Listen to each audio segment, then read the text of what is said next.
नमस्कार, स्वागत है आप सभी का एनएफ न्यूज पर। मैं हूं आपके साथ रोहित।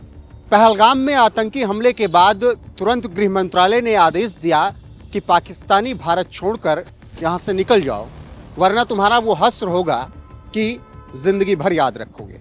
इसके बाद राज्य सरकारों ने तुरंत पाकिस्तानियों को ढूंढ ढूंढ कर वापस भेजा।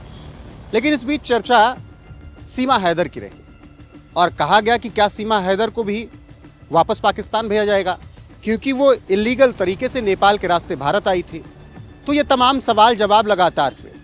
इस बीच अब मौलाना ने एक बड़ी बात कह दी और कह दिया है कि हो सकता है कि सीमा हैदर आईएसआई एजेंट हो। जी हाँ, उन्होंने आशंका जताई है कि सीमा हैदर आईएसआई की एजेंट हो सकती है और वो भारत के लिए भविष्य में खतरा बन सकती है। अब लगातार ये बात चल रही है कि सीमा हैदर के साथ क्या कुछ होना चाहिए। ऐसे में साजिद रशीदी का यह बयान चौंका रहा है और सुर्खियां भी बटोर रहा है। मौलाना साजिद रशीदी, जो कि ऑल इंडिया इमाम एसोसिएशन के अध्यक्ष भी हैं, उन्होंने पहलगाम आतंकी हमले को लेकर पाकिस्तान पर सीधा आरोप लगाया और कहा कि यह हमला पाकिस्तान की करतूत है और इसके कारण भारतीय मुसलमानों को खामियाजा भुगतना पड़ रहा है। रशीदी ने इसके साथ ही पाकिस्तान को चेतावनी भी दी और कहा कि अपनी सीमाएं वो ना लांघे, वरना उसका हश्र बुरा होगा। इसके अलावा साजिद रशीदी ने पाकिस्तान से भारत आई सीमा हैदर के बारे में टिप्पणी की और कहा कि बिना वीजा के भारत में घुसी सीमा को लोगों ने हिंदू मुसलमान के भेदभाव में सिर पर बिठा लिया, जबकि यह हो सकता है कि वह आईएसआई की एजेंट हो। जब पहलगाम में हमला हुआ तो यह साफ था कि स्लीपर सेल पहले से मौजूद थे और जिन लोगों ने यह साजिश रची उनकी गहन जांच होनी चाहिए।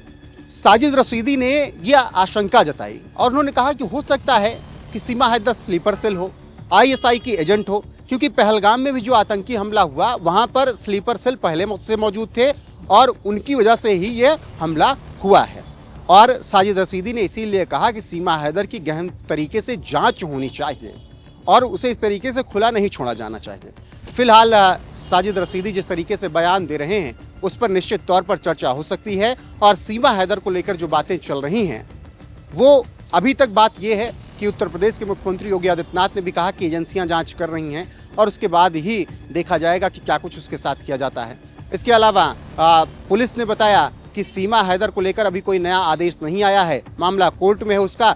बाकी जो आदेश कोर्ट देगा उसके आधार पर सीमा हैदर के साथ व्यवहार किया जाएगा।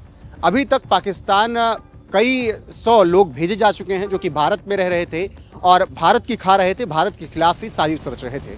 उन सब को पाकिस्तान वापस भेजा जा चुका है। पाकिस्तान में भी जो भारतीय रह रहे थे वो भी वापस आ चुके हैं देश में। फिलहाल सीमा हैदर अभी तक वापस नहीं गई है, इसीलिए ये बातें हो रही हैं। ऐसे में साजिद रशीदी ने जो बात कही है उस पर आपकी राय क्या है? क्या आपको भी लगता है कि सीमा हैदर स्लीपर सेल या एजेंट हो सकती है जैसा साजिद रशीदी कह रहे हैं? कमेंट में अपनी राय जरूर बताइएगा। वीडियो को शेयर कीजिएगा, लाइक कीजिएगा, चैनल को सब्सक्राइब करना ना भूलिएगा। बने रहिएगा हमारे साथ। नमस्कार।